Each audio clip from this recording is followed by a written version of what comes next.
हैं, जब इस पूरे इतिहास को देखते हैं, उस आंदोलन को नजदीक से हम लोगों ने जब देखा और आज जब यह परिणाम हम सबके सामने आता है, तो खुशी इस बात की होती है कि हम सब सौभाग्यशाली हैं। याद करिए, और मेरे लिए इसलिए भी सौभाग्य का विषय है कि हमारी 3 पीढ़ी उस अभियान के साथ जुड़ी रही। पूज्य महंत दिग्विजय नाथ जी महाराज को मैं नहीं देख पाया था, लेकिन अपने पूज्य गुरुदेव से जो मैं सुनता था, और मुझे याद है जब 2014 में मेरे पूज्य गुरुदेव अपने अंतिम, यानी उनके अंतिम श्वास चल रही थी, संजोग ऐसा था कि सरदेव अशोक सिंगल जी उस समय उनको देखने के लिए हॉस्पिटल में आए और अंतिम बातचीत भी उनकी सरदेव अशोक जी के साथ ही। काफी देर तक वह देख रहे थे, अशोक जी की तरफ देख रहे थे, और अंत में एक ही बात उन्होंने कही। मैं देख रहा था उस दौरान वो कई दिनों से किसी से बोल नहीं रहे थे। अशोक जी को भी काफी देर तक, लगभग 1 घंटे तक वह देखते रहे, एक टकटकी लगाओ निगाहों से देखते रहे, और अंत में उन्होंने अशोक जी को सामने बुलाया, कहा क्या राम जन्मभूमि का मंदिर बन जाएगा ना? तो अशोक जी ने कहा जरूर बनेगा, आप एक बार थोड़ा स्वस्थ होइए, जरूर बनेगा, जरूर बनेगा। और यही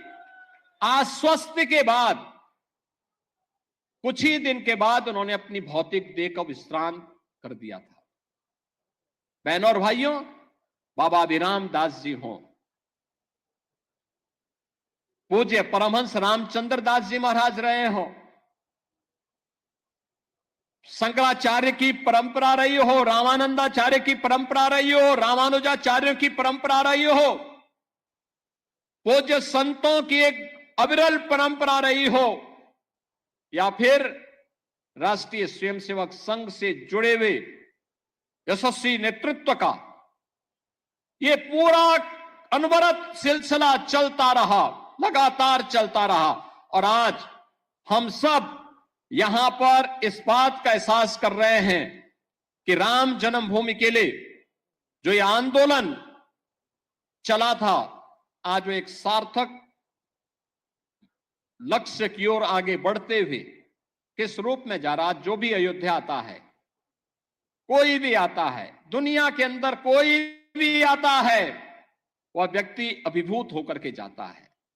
जिसने 5 वर्ष पहले, 10 वर्ष पहले अयोध्या देखी होगी, आज जब अयोध्या आता तो उसको पहचानने में कठिनाई होती, कहता वाह, अयोध्या तो अब त्रेता युग का एहसास करा रही है। और हम कह सकते हैं अभी 1 साल 2 साल और देखें, जब ये पूरा परिसर, राम जन्मभूमि का पूरा परिसर अपने भव्य रूप में आएगा, तो दुनिया का सुंदरतम नगर के रूप में, सबसे आध्यात्मिक, सबसे धार्मिक,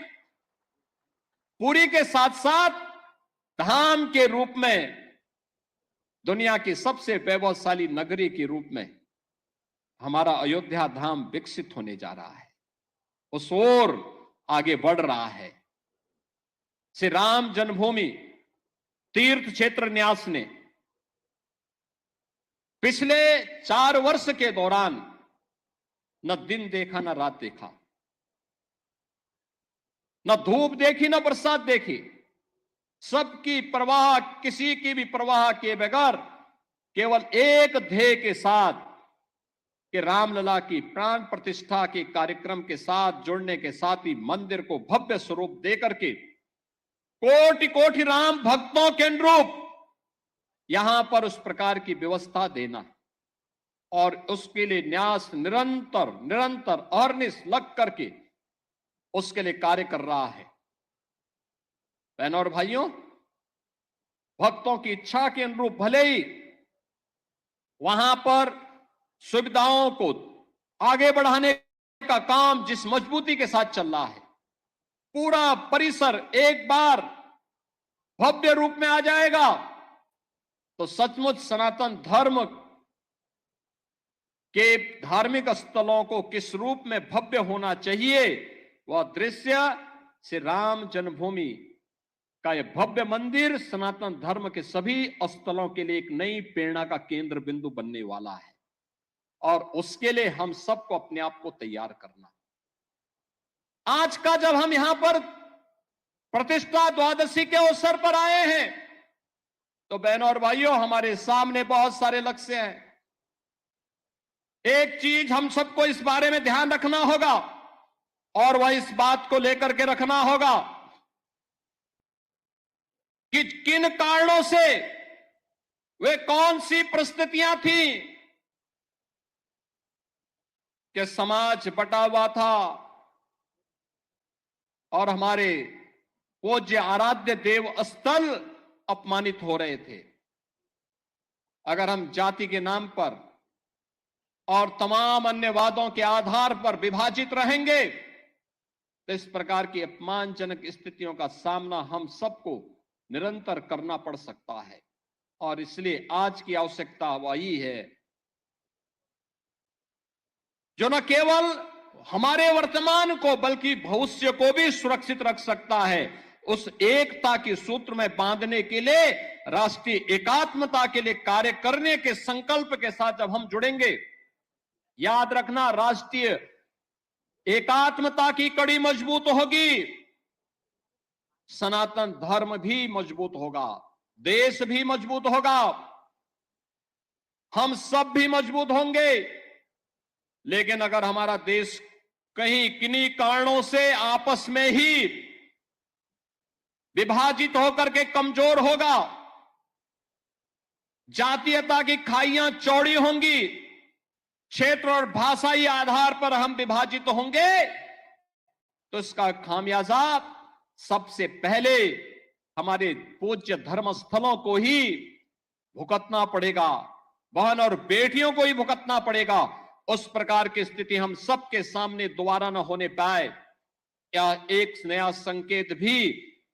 द्वादश प्रतिष्ठा का यह आयोजन हम सबको, प्रतिष्ठा द्वादशी का यह कार्यक्रम हम सबको इस नई प्रेरणा के साथ आगे बढ़ने के लिए प्रेरित कर रहा है। और इस अवसर पर मैं आप सबसे यही आह्वान करूंगा, मैं एक यही आह्वान करूंगा कि प्रतिष्ठा द्वादशी हम सबको राष्ट्रीय एकात्मता को मजबूती प्रदान करने के लिए आह्वान कर रही है। और प्रधानमंत्री मोदी जी ने प्राण प्रतिष्ठा समारोह के दिन, आज के ठीक 1 वर्ष पहले, देशवासियों से यही आह्वान किया था कि राम तो हमारे लिए राष्ट्र के प्रतीक हैं, राम है तो राष्ट्र है, और राष्ट्र है तो राम है। दोनों को अलग करके नहीं देखा जा सकता है, दोनों एक दूसरे के पूरक हैं। उत्तर से दक्षिण तक, पूरब से पश्चिम तक, इन्हीं आराध्य देवों के कारण आज वर्तमान भारत है। और इस नए भारत को आज जिस दिशा में प्रधानमंत्री मोदी जी के नेतृत्व में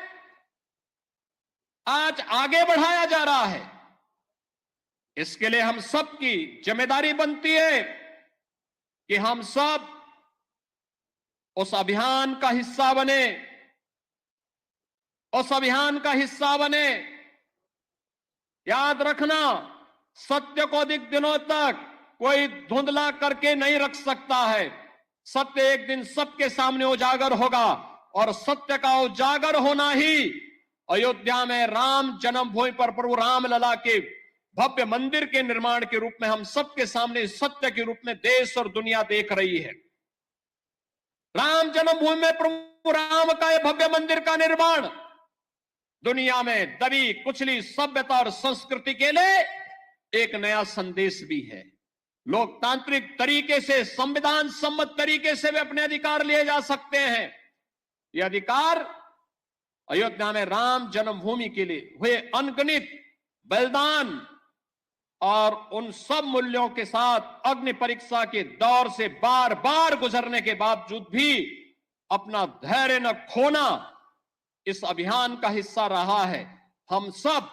निरंतर इस पथ के अनुगामी बनेंगे, इस विश्वास के साथ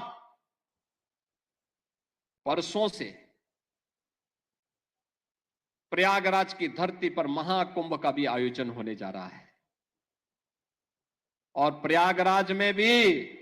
जैसी सुविधा अयोध्या धाम में है, ऐसी भव्य सुविधा प्रयागराज में भी सबको प्राप्त होने वाली है।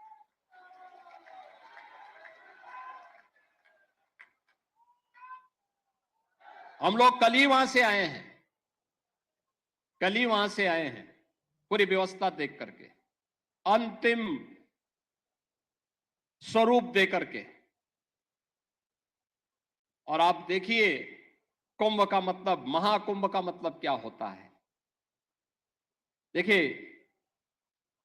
श्रद्धावान लभते ज्ञानम, आपकी श्रद्धा है तो बुद्धि, ईश्वरीय शक्तियां अपने आप दे देती हैं। और वही आज आपको वहां पर प्रयागराज में देखने को मिल रहा होगा। प्रयागराज में जिस रूप में एक बार फिर से महाकुंभ का आयोजन, जिस भव्यता के साथ, जिस दिव्यता के साथ, आस्था और आधुनिकता के संगम के रूप में प्रयागराज की धरती में देखने को मिल रहा है, मैं आप सबसे भी कहूंगा एक बार जाकर के, त्रिवेणी में जाकर के, अयोध्यावासी तो मां सरयू का यहां पे स्नान करते होंगे, यहां पे मां सरयू का आशीर्वाद से यह